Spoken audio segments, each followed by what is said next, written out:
9, 8, 7, 6, 5, 4, 3, 2, 1, fire!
Welcome, everybody. Welcome to Launch with Kim and Dr. New. And Dr.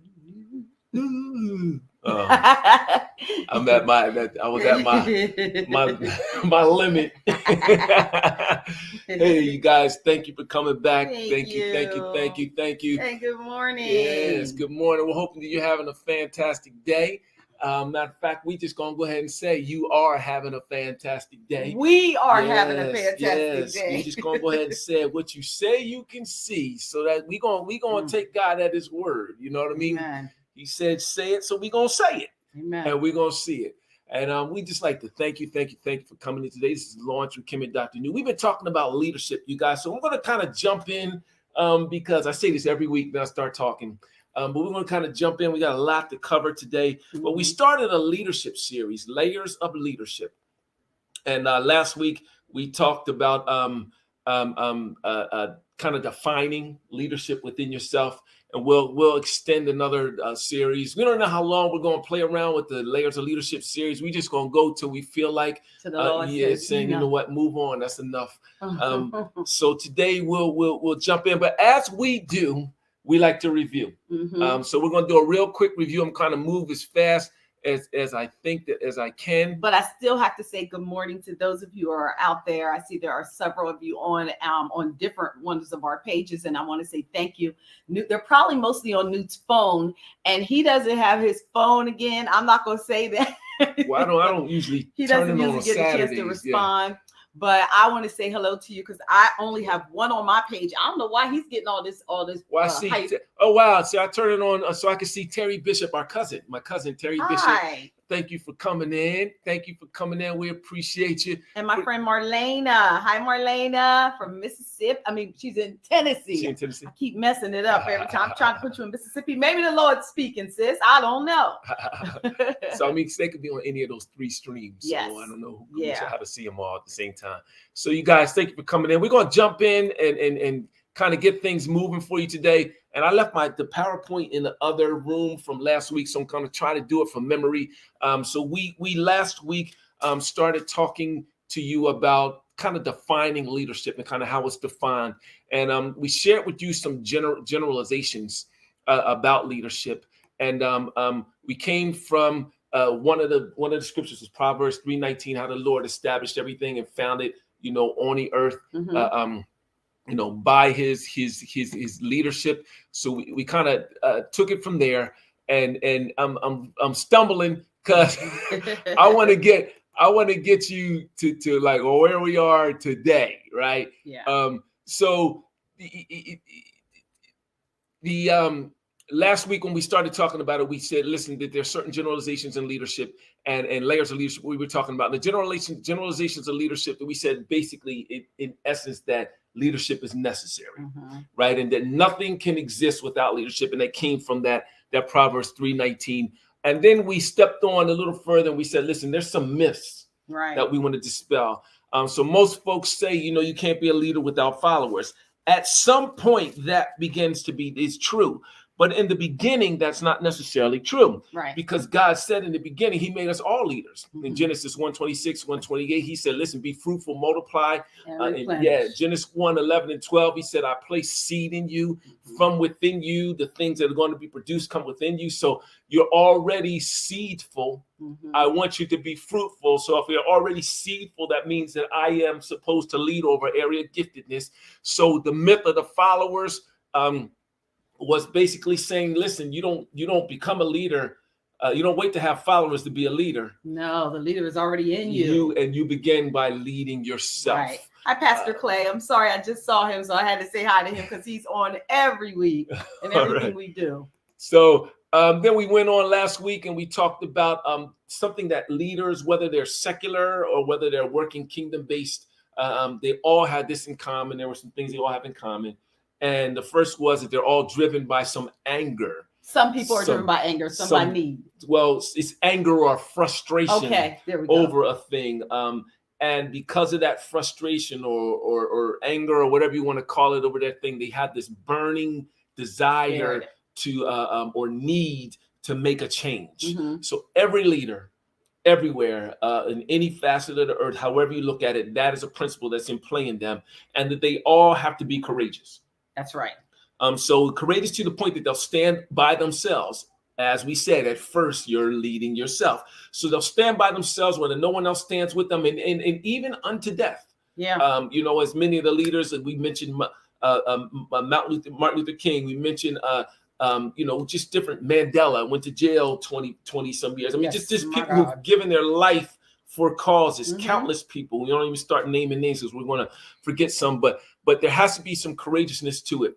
And another thing that is common with all leaders is the desire to train others. Right. Succession is important. Every true leader understands that if no succession occurs, then they were not meeting their responsibilities of being a leader. Mhm, 'cause it has to be able to last. It has to be able to continue, right? Even as God said, listen, there's some things you can count on here that, you know, as long as heaven and earth exist, there's going to be night and day, there's going to be winter and summer, there's going to be seed time, harvest. There has to be something coming after, right? And finally, we said that every leader has a focus on why. Mm-hmm.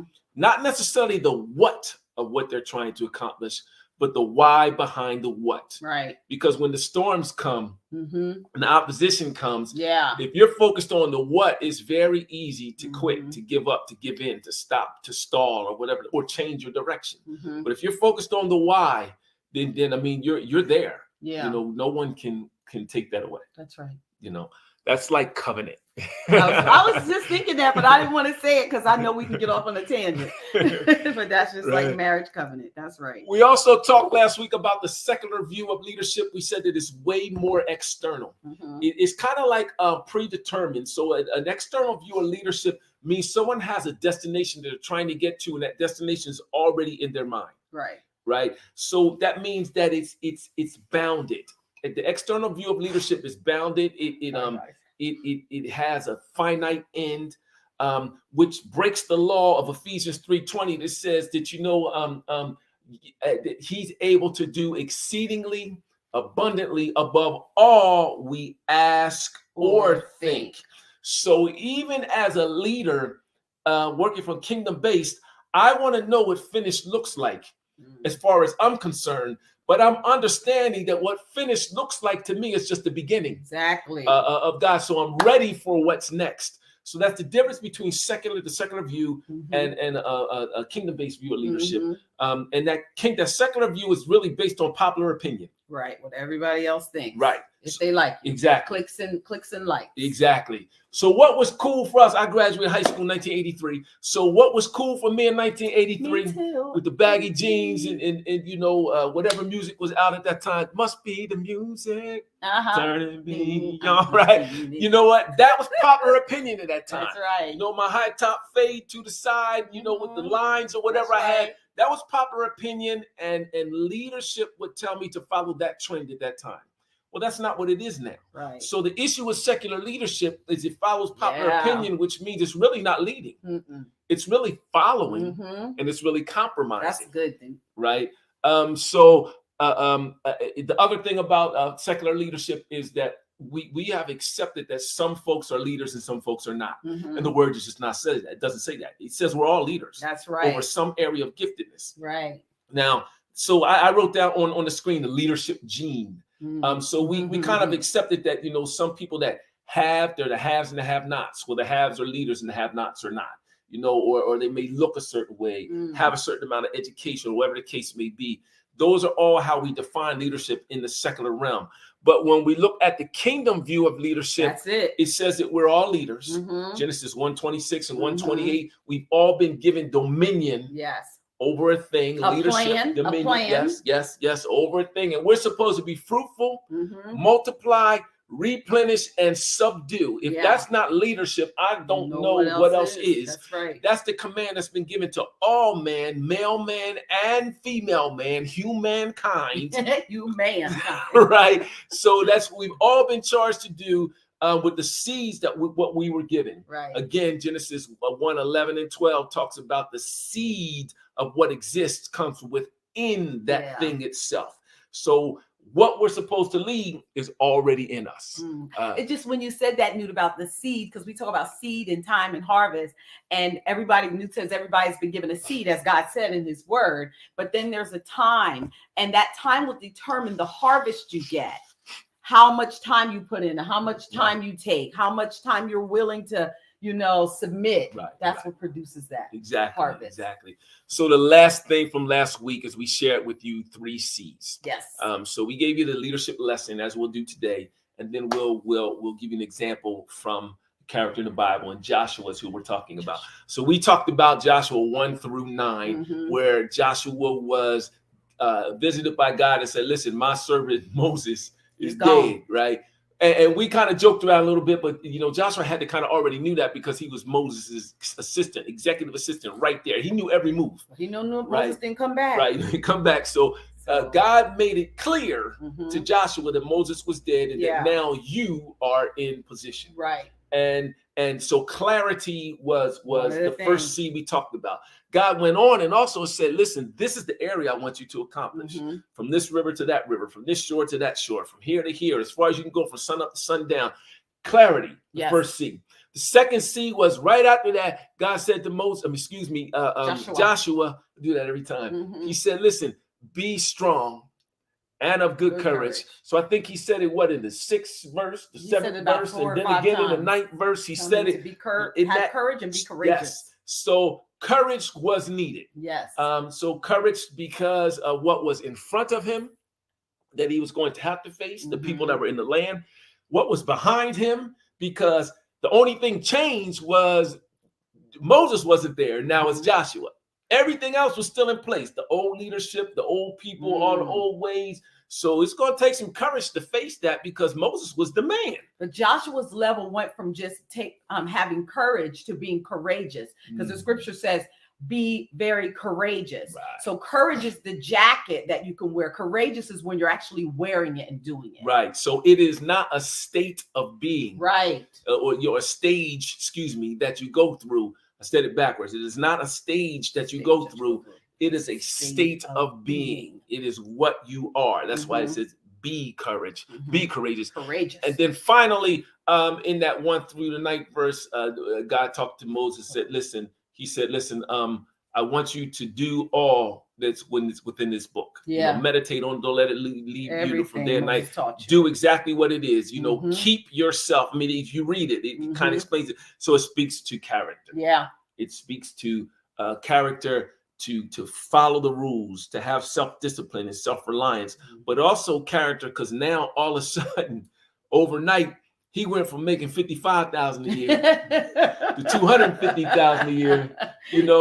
He's no longer just the manager. He's the CEO, and so they needed some character in play to check himself as well. Yes. So that was last week, kind of what we talked about. So we want to kind of move this week, and I didn't put it up there, but our topic or discussion or title for today is an introduction to you. An introduction to you. So I'm going to share I'm going to add a PowerPoint to the stream and kind of push us out the way to kind of give you your lesson on leadership. So we want to talk about something called the purpose, fruit, follower cycle. Yeah. Purpose, fruit, follower cycle. So for everything, there's this cycle that exists for every leader. So we have to understand, first of all, our purpose. Right. So everything, it's been created with a purpose. There's 4 things you need to understand about purpose. Everything is created with a purpose. Right. Everything. The refrigerator cools the food, Has a purpose. the toilets to get rid of waste, the car is to get you to where you're going to go. The coat is to keep you warm. If I get up in the morning and I go sit on the toilet thinking that I can drive to work, I won't ever make it there because the purpose of the toilet isn't to do that. It doesn't even have that capability. No, it doesn't. Right? So I will be abnormally using it or abusing it, using it outside of its seat. So everything has a purpose, and that purpose is to solve a problem. A problem exists. Something was created, manifested, put in place to solve that problem. So you have a purpose. Your purpose is to solve a problem. And what that does, it makes you a target. Yeah.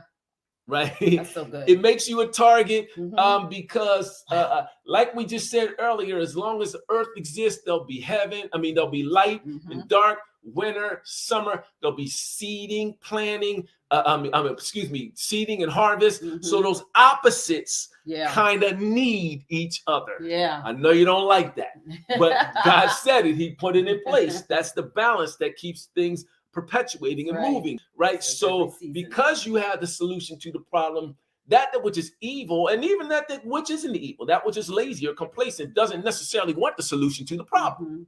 So that's going to make you a target when you put the solution on the table. That means you can even be a target of yourself because you have all this in you to do, but then your lazy side is saying, no, just rest. Right. So you can target yourself as well. Right. Right. So even if that solution is a positive thing, in a positive place, you put it on the table, it's going to make you a target. Yeah. Who do they think they are? Right. Yeah. She always doing extra. I'm not examples. No, this is real examples. You can fill in the gaps with there. Those things have happened to you. Oh, and happened to me. Yes, and so that's kind of what it is. It's a target because you have a solution. So we still have to focus on it to continue that solution because it's our purpose. If we don't accomplish our purpose, then we are in that parable. I think it's Matthew 24:25, the parable of the talents. If we hide it, we're now unprofitable servant. Whatever we have is going to be taken from us, and we're cast into the outer darkness. Wow, that's so good this morning. Right. So the last thing we need to understand about purpose is that it requires for us to have a liberated mind, or kind of let me say it like this: it requires us to be willing. All it needs is willingness, not perfection. So don't wait until you think you perfected what you have to offer before you offer it. And I'm smacking myself here because that's me. That's me. I will do that because I don't want to. I want to operate in excellence. So I want to make sure the video is this. I want to make sure that I have this resource or that in place. I want to make sure that the t-shirt design is exactly, and so there's many things hanging in limbo over us that haven't been manifested because I keep waiting for perfection. And we talk about that. Look, that hit him. That must have hit you. So understand your purpose does not need perfection. It's just a liberated mind, just willingness to move forward, right? So another thing I want to show you, share with you in our lesson on leadership today, on the fruit part of the cycle, is that your fruit, there's some principles that you need to understand, that your fruit within you is designed to have a continuous cycle. It's designed to continue to procreate, to keep going, right? After its own kind. So Genesis 1:11 talks about how things produce after its own kind. So a seed can only produce after its own kind. You can only produce after what's within you. So if you see some mess coming out of you, you got to look at what's in you, because out of the heart, the abundance, what is it? I think it's out of the mouth. I'm talking about the one from Psalms. I said it wrong. The issues of life. The issues of life flow, from the abundance of your heart. The issues of life flow. I know I'm saying the description wrong, but I think it's Psalms 51. But what it's saying is what's in your heart will come out of your mouth and out of you. The issues of life flow from your heart, right? You can change that, is why I'm bringing it up. You can change that. So you can only produce after your own kind. But here's the deal. You also have a seed that has been embedded in you, your Jeremiah 1:5 seed that God placed there and formed you with and ordained or approved for you to manifest into this world, even yet while you were in your mother's womb. Before you even came out the birth canal, he said, this is what you're going to do. So that thing is in you, won't change, can't change. It can't stop, won't stop. You know what I mean? It is the masterpiece. God's not going to change the masterpiece. No, not the master plan. No. The conditions and things around you, will be adjusted, but not that masterpiece. So there's a purpose in you that's meant to produce after its own kind. You have a fruit you're supposed to be producing, right? And the deal with that is that you are responsible, right? To exhibit leadership over that area, over that fruit. Which means you are supposed to inconvenience yourself to learn to build your skills. There it goes again, KRS-One. What he said, rappers out here, I forget the verse now. I didn't know that rap. Actually, I know the verse, but it's a cuss word. No, I want to say rappers talk too much, but they can't back it up with lyrics. Build their skills, right? So we have to build our skills. I have to stop for a moment because she stopped in just to say hello, Pastor Elder Walitra, and she just dropped some sweet words to us. Thank you for stopping by. We love you. Hey. She's actually ordained us. So again, we're on place. This is your fruit piece. The 3 principles of your fruit is meant to continue, it's meant to perpetuate, right? And you can only produce what's within you. So if something coming out of you is not desirable, then look within you, and you have the ability to change your heart. But that seed that has been formed in you, it will not change. It is meant to be accomplished, right? And you now have to perfect that. Put yourself in place to do what's needed to perfect that and manifest that fruit. Be a leader over that certain area in your life. I think I had some. Here's what I wanted to say about that. I wanted to say that your fruit is meant to be a continuous and unlimited well of possibilities in your area of giftedness. Unlimited, continuous. So here's what I'm saying, and this is a mistake that a lot of leaders make. We put a system, put something in place, and it works, right? And 10 years down the road, we want to continue to keep that system in place as it worked. But we forget that it's unlimited.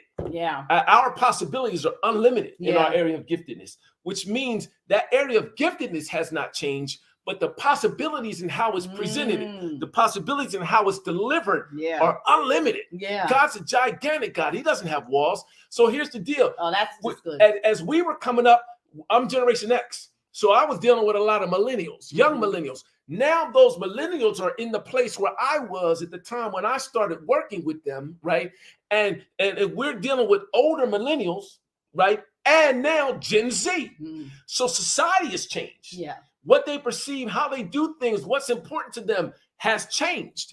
So I have to change my approach to you, how I deliver it, how I package it, what it looks like.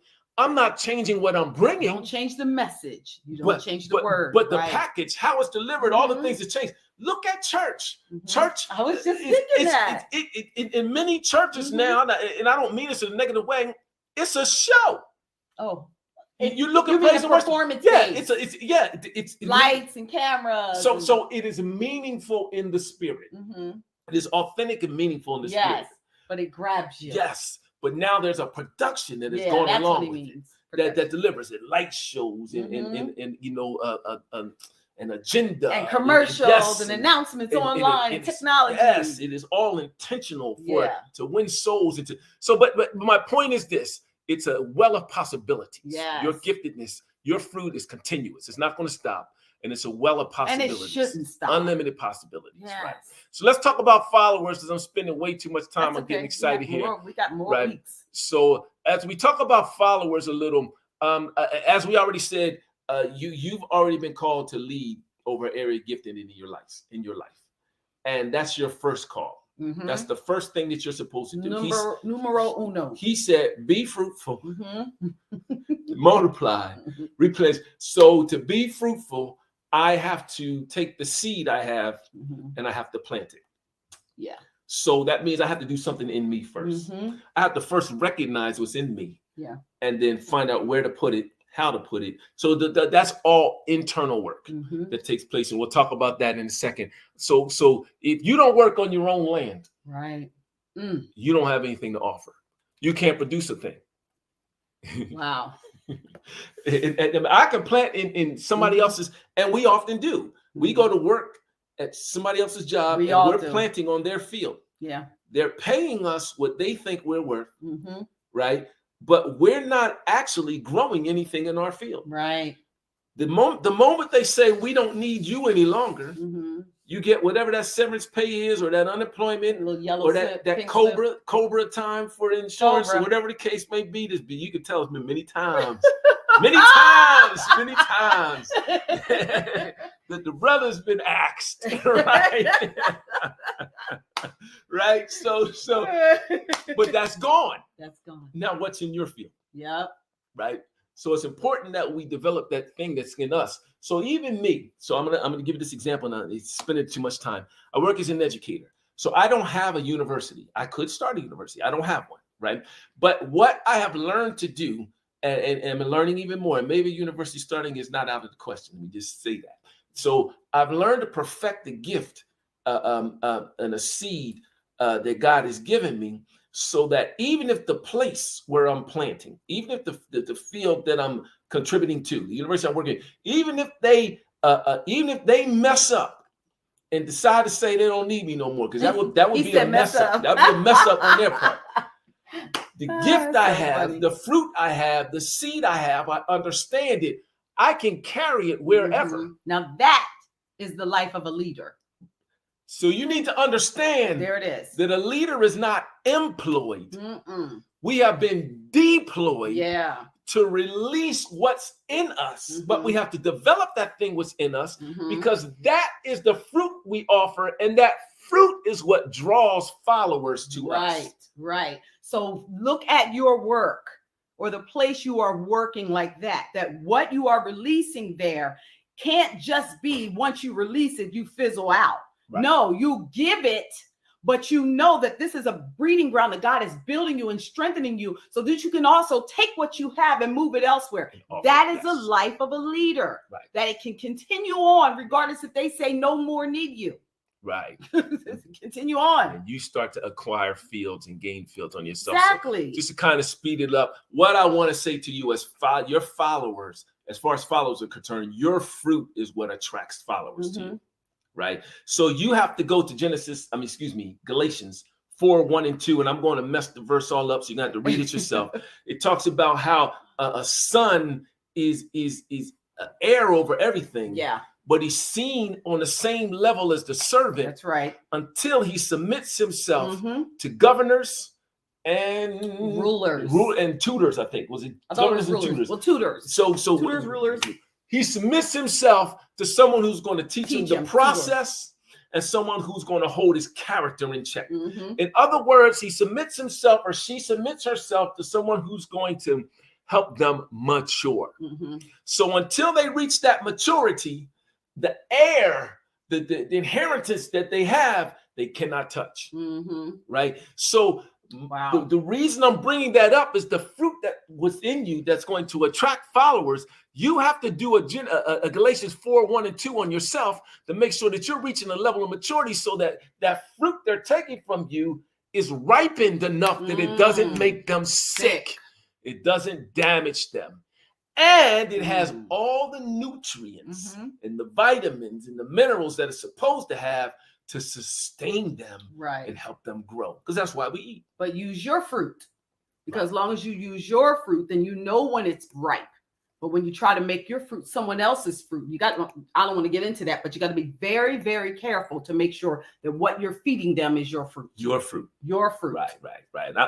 I don't know if we're going to get into that. I kind of touched on it, but I don't know if we'll get to it today. But here's the rest of the leadership lesson I want to give you today is that even after you understand that purpose, fruit, follower cycle, there's two main divisions of leadership you need to focus on. Internal leadership. We've talked about that a lot, right? So that internal leadership, it's a journey. It's a journey inside of you that requires that something falls from you, hits the ground, and dies. Let me explain. So what happens is in that internal leadership is an inward journey in yourself.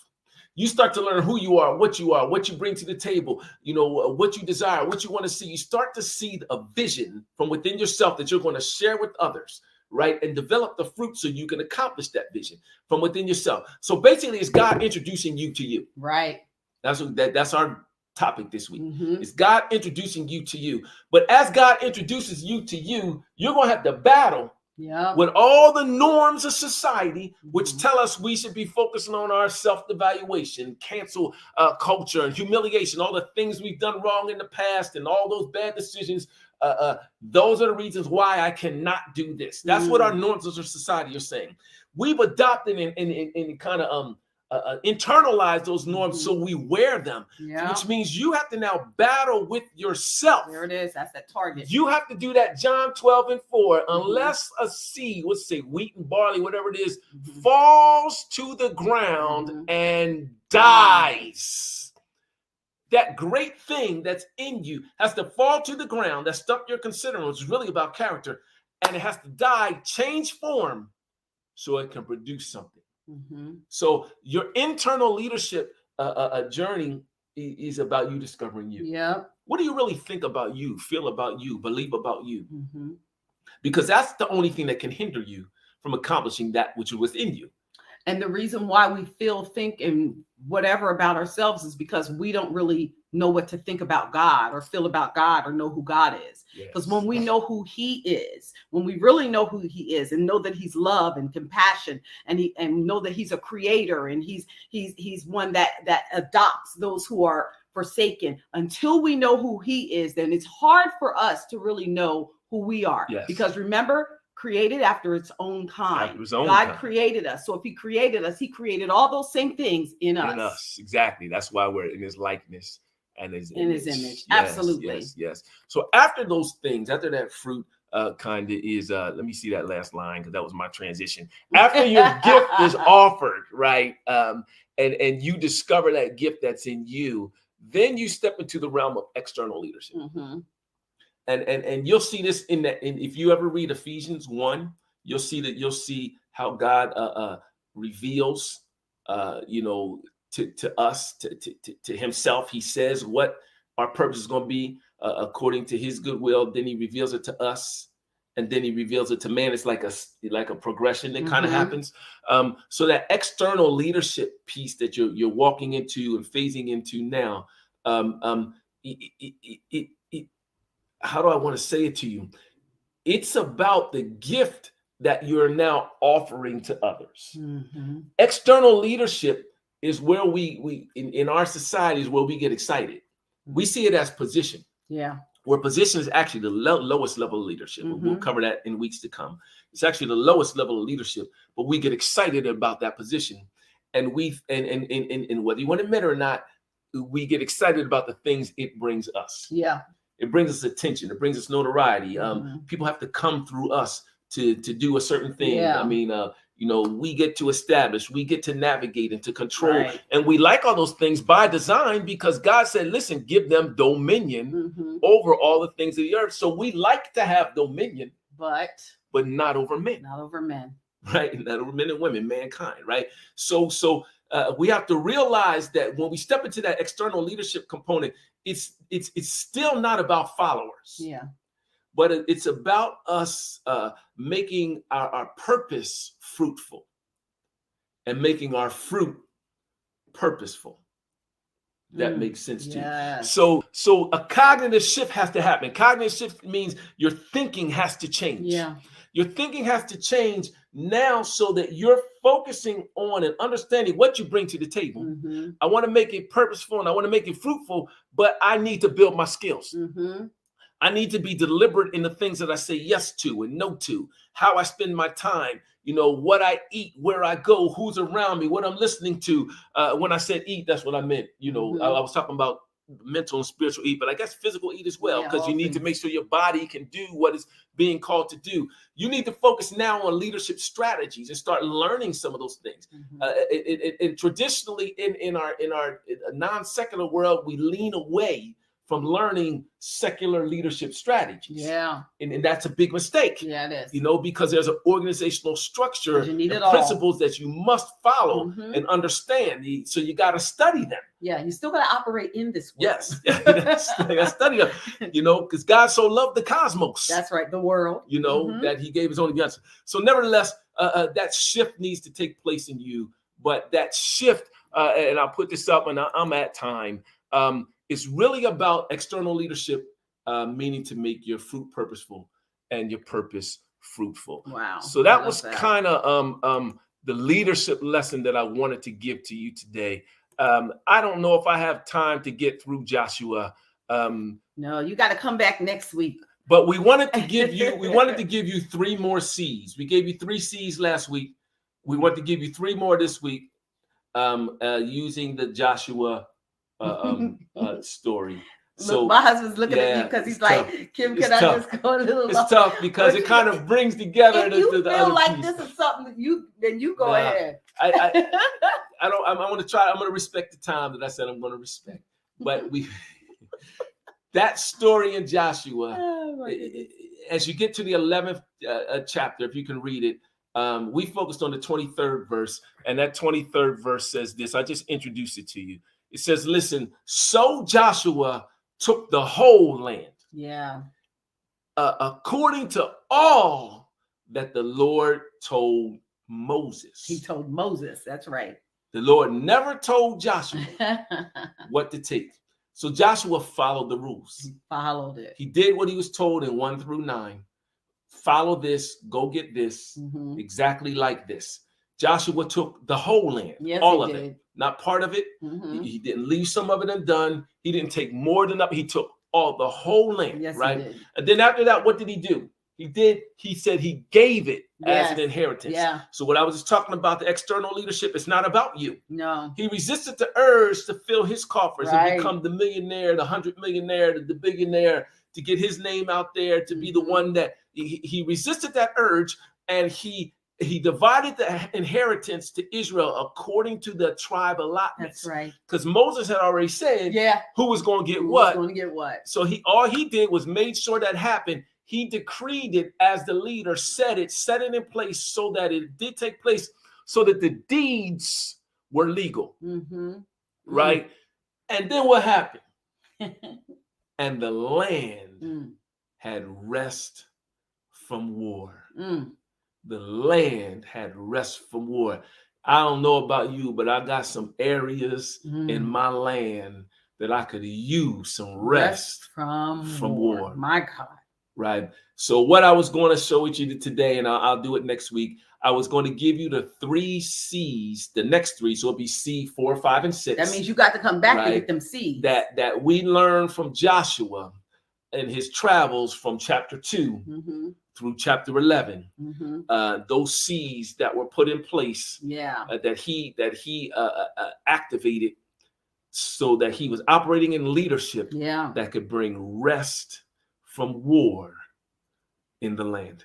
Not only was Joshua acting in leadership, he lived a life of a leader. So his life was the life of a leader. And that's what we've got to do. So when you're at those jobs, guys, as we mentioned this week, remember, leader, make sure things can continue on. So it's not staying at one particular place. Right. It's being able to take what God has given you and moving it elsewhere and growing it, because we have to shift sometime from the way things are going to be. So I know, look, Newt is still going over his little notes. I see. I'm getting set. I'm getting ready for next. Get ready for next week. I'm Good. already. We're already. We're beyond our 10 minutes time. But as we do each week, we try to share something that you could give to your kids because they need to also understand about leadership. And so we've started a leadership series last week, even with your kids, and our little characters are talking about being courageous, being strong, being competent as God would have us to be. So I want you to check out Launch for Kids, Launch Kids 360 International Ministries. Make sure you sit your little ones down and they'll get the same lesson that you're getting, just in a little bit. Right. So before we do that, we want to go ahead and proclaim something, bless something over your life, if that's okay with you. That is okay. It's kind of what we do, but we're just going to go ahead and speak to the atmosphere, speak to God in the spirit realm right now, Father. For each and every listener, for each and every one that is tuned in today or will listen to this broadcast. God, we are releasing a spirit of leadership. We know it already exists in us, Yes. but we're releasing an anointing, a touch, a buzz, a jolt, an electrical charge to awaken that leadership that lies within each of us, so that we can focus in on that purpose that you've embedded in us, that we will develop that purpose and develop the skills that we need so that we can manifest the fruit that we are meant to produce, and that fruit will be healthy, that fruit will be abounding, that fruit will be full of nourishment, full of minerals, that will be able to sustain more than we can even think or imagine, God, and that we would then attract followers. And as those followers come so that we can accomplish our purpose, we will have the character, God, to maintain ourselves and them so that we can accomplish the purpose that you have placed in us. Yes. We release that. We rain that over every ear. God, you said that faith cometh by hearing. Yes, so we are going to increase the faith in those that may not know who they are and what they are as leaders. As we're telling you today, you are a leader. Yes. God, we just go ahead and decree that, declare that, and establish that now. Yes. Now we combat, we dispatch angels to combat against any hindrance. Yes, Father. Any contrary word, Yes, any contrary thought, vision, or image that might come to kind of block or curtail or change the path of this calling, this charged piece of information that will take us from where we are to where we need to go. I disintegrate it. I destroy it. Yes. I just tear it up into pieces and burn it away, God. Let the angels go ahead and battle against that so that it does not touch us, affect us, or have any type of impact on us at all. Let us walk in this path, yes, Father, free and clear, God. Let us walk in this path, shielded with a light, so that we accomplish our journey into leadership. So we decree and we declare that over your lives, even now. We're going to go ahead to the children's piece. And now. You know you are good ground. We don't want to forget to tell them you are good ground. You good ground. I posted it in the chat. You are good ground in everything. Go ahead and say it out loud. I am good ground, and everything grows here. So everything is growing here. And remember, each week, as we say, we're not launching at you. Newt and I are launching with you. So stay tuned for the children's ministry, and we'll see you here next week for the 3 C's and also a little bit more of leadership. Hey guys, I'm Super J, and today is Saturday. Launch International Kids on Saturday. That's right, and I'm Super Zach. Well, we are here for Launch 360 Ministries Kid International, that is. That's right, Launch 360 International Ministries for kids. All kids, one big world and one great big God. Here we are growing, learning, and becoming who we're called to be every day. Children are growing, so start them off the way they should go. And even when they're old, they will not turn from it. Proverbs 22:6. They're learning, so fathers, don't exasperate your children. Instead, bring them up in the training and instruction of the Lord. Ephesians 6:4.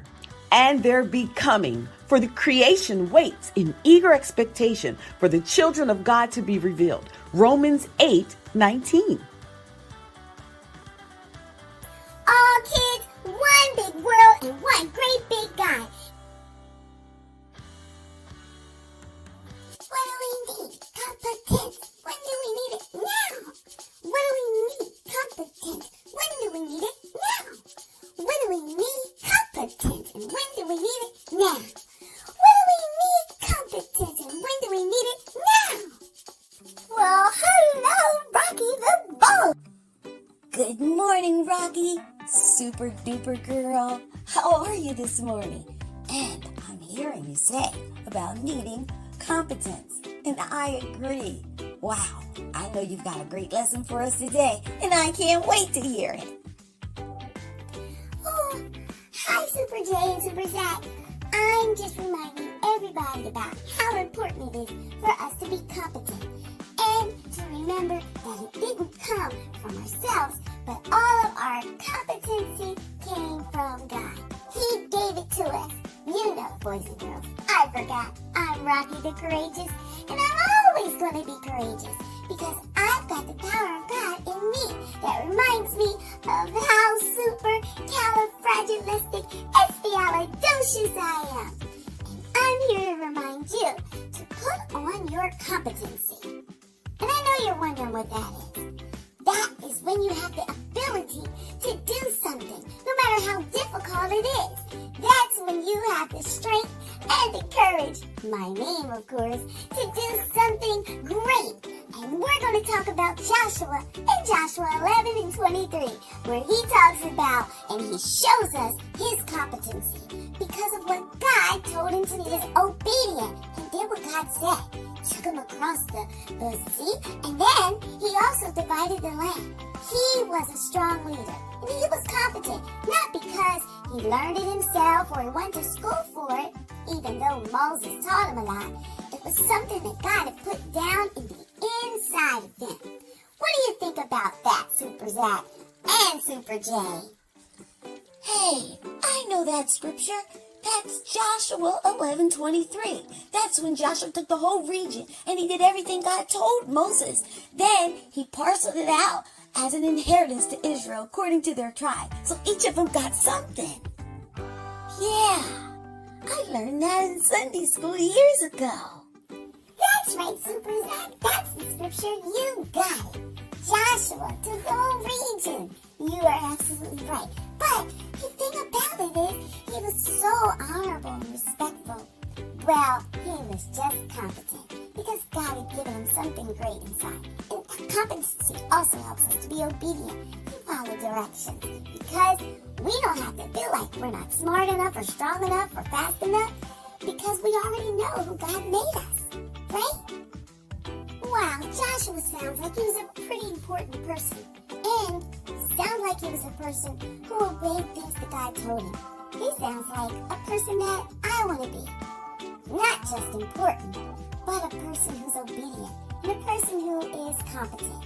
So, thanks for that lesson, Rocky the Courageous. That's pretty awesome. You're right. He was awesome. And so are you awesome. And you're awesome too, Super Zach. As a matter of fact, we all are awesome. So, I know you're going to love this video from Saddleback Kids. Make sure you pay close attention to the moves of Joshua. And keep in mind, we do not own the rights to this video, but it's so awesome we had to share it. The Faithful Hall of Fame, Joshua.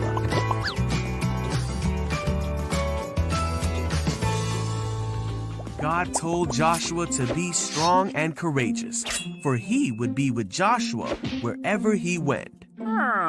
He told him to remember what Moses had told him and to study the book of instruction. God told Joshua that it was time to lead the people of Israel across the Jordan River and into the Promised Land. Yeah, let's do it. When God told Joshua it was time to take the Promised Land, Joshua sent spies into the city of Jericho. While those spies were in Jericho, Come on. they were protected by a woman named Rahab.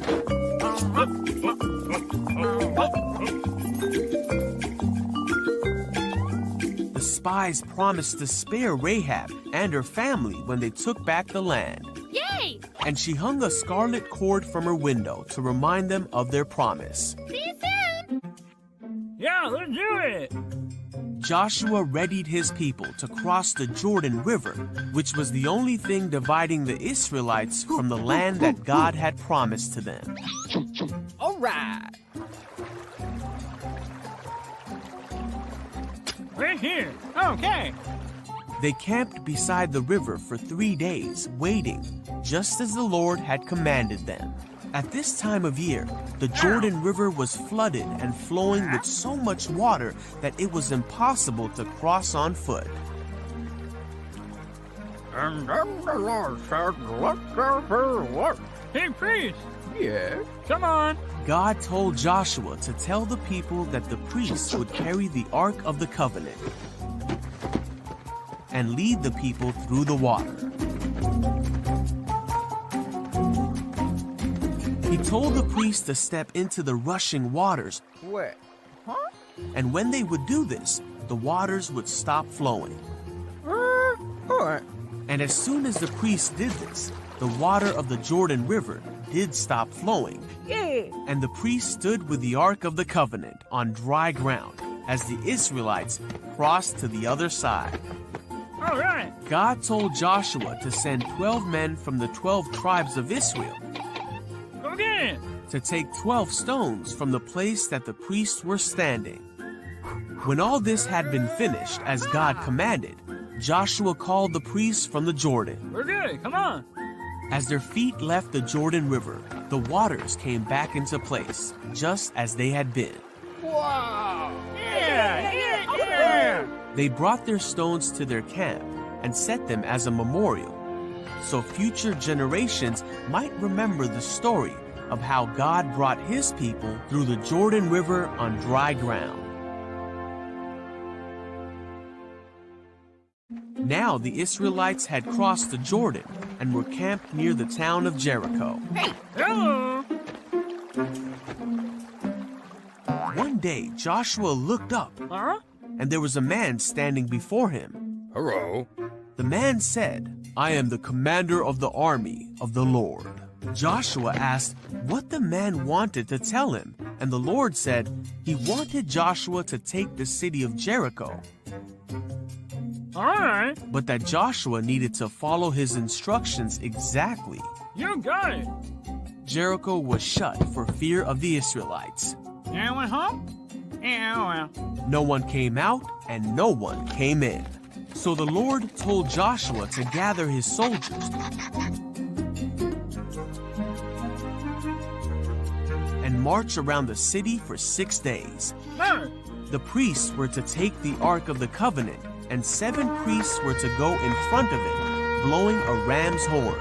On the 7th day, they were to march around the city 7 times and blow the horn.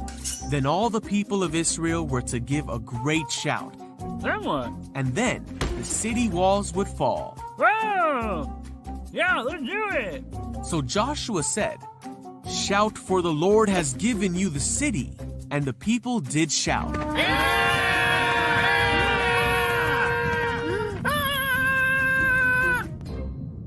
And the walls did fall. Let's go. The Israelites overtook the city of Jericho as God had commanded. Rahab. They remembered Rahab because of her faithfulness. Joshua was faithful in carrying out God's commands, and the Israelites took many other cities as God told them they would.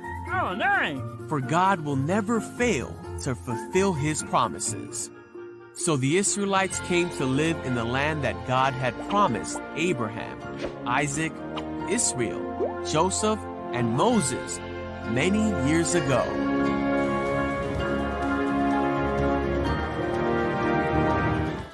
So, boys and girls, Joshua is really competent, and so can you be. So don't give up even when things get tough. Just listen for God.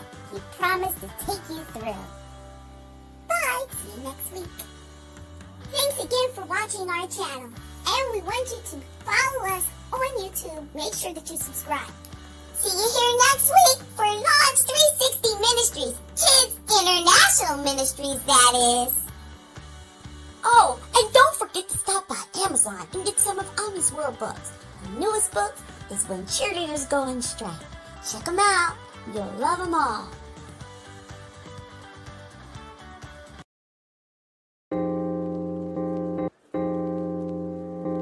10, 9, 8, 7, 6, 5, 4, 3, 2, 1, fire!